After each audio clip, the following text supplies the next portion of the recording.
Hey, well, good morning, everybody, and welcome to the studio, the Ramsden studio, which in fact is the actual place where I eat cornflakes in the morning.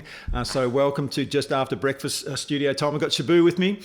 In the last couple of weeks, we've been obviously dealing with Exodus, and a couple of weeks ago, Shabu had a few questions that were asked of him after the sermon, which I thought he was very courageous in answering, but there were many that we didn't actually get a chance to do.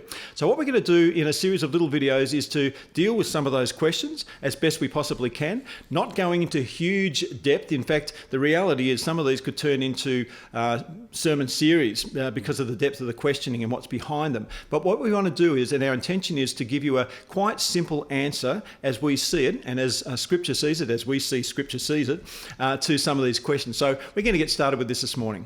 So let's get going with the first question. Shabu, we're not in church, we are at my table, and yes. I have the first table question, and it's an interesting one because it says, how did Pharaoh's magicians imitate the first two plagues? And that is an interesting one, isn't it? Yeah. That they were actually able to imitate what Moses had been given by God to be able to do. And yet they came out and did that. Yep. And the question's got to be, well, how is that possible? Yeah.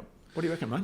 I think a couple of things is when we hear the word magicians, particularly in our Western sort of Australian world, I'm thinking about that person who Pick a card, any card. Yeah, or who comes to the kids' party and does some sort of little trick illusion.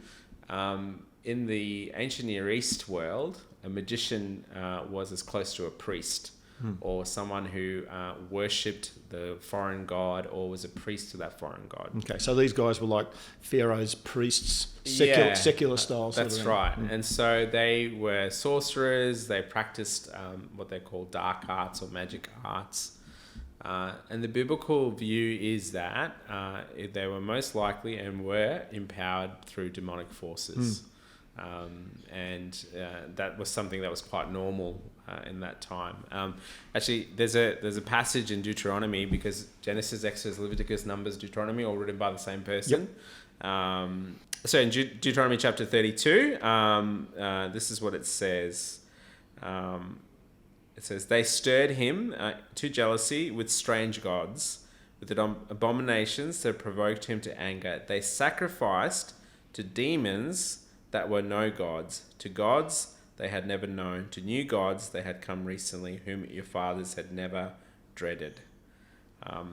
It's a challenge and a rebuke to say that they were sacrificing. The Israelites eventually started worshipping other gods, and ultimately what they're doing is worshipping these demons who are influencing. And I think that's what's going on in Exodus. It's these demons who are influencing these magicians, and they can mimic things. But what's fascinating in Exodus is they struggle to undo their sort of mimicking of what Moses was able to, or ultimately what God could do. They can undo it. So when you... Oh, okay, right. Yeah, okay. I was going to say, so when you say they weren't able to undo it, what you actually meant by that? So, like, for example, one of my favourite ones is the frogs. Right? Because it's good, Shabu. Yeah, the frogs plague is great because on one hand, God brings the frogs out, shows he is the one who's the creator, who's in charge of all things. He can command frogs to appear from everywhere and anywhere. The magicians also mimic the same thing, but they can't undo it. They can't stop it. God has to be the one who stops it, and that's why there's this huge stench of death in the city. God is the one who, is able to stop the blood in the Nile. God is the one who has the ability to also have a snake come out of a staff that he promised Moses. The magicians were the ones who were able to do the same thing, but the snake that killed all the other magicians, one was the one that God. So it's showing that Satan and demons are very good at mimicking and destroying.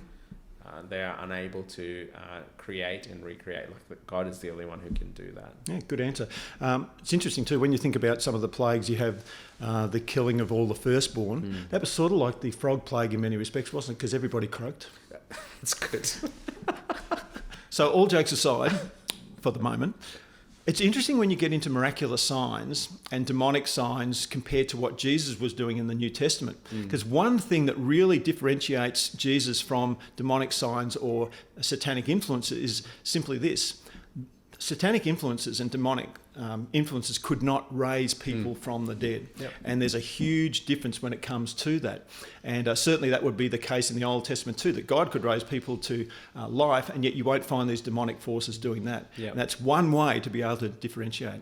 Yeah, that's great, mate. And it just reminded me as well as we were talking, so there's great stories in Acts that reveals this truth, right? So you've got in Philippi where Paul arrives as the girl who is demon possessed, and she's can tell the future, and she's basically a slave. She's enslaved to these guys that aren't really happy when things happen. She's enslaved to the guys and to the demons, and it's only through the power of the gospel and through Paul proclaiming the truth that she's able to be free from it, So, and were they able to take her back into her old state? No, that's right. Yeah. Interesting. Exactly. It's good. So there we go. That's our explanation to our knowledge, to what we see Scripture says about these things. And that's the end of our first question. We're going to head into another question next time. And the one we're going to look at is by the way, I should tell you who gave us that last question. That last question was by a guy called Unknown. Oh, that would be unknown. Sorry. No, so we didn't have a name on that one. This one's going to be, the next one, interesting one. Have a look at chapter 12, verse 12 in Exodus for this. The Egyptian gods that God came up against, are they real or are they made up by the Egyptians? We'll have a look at that one next time.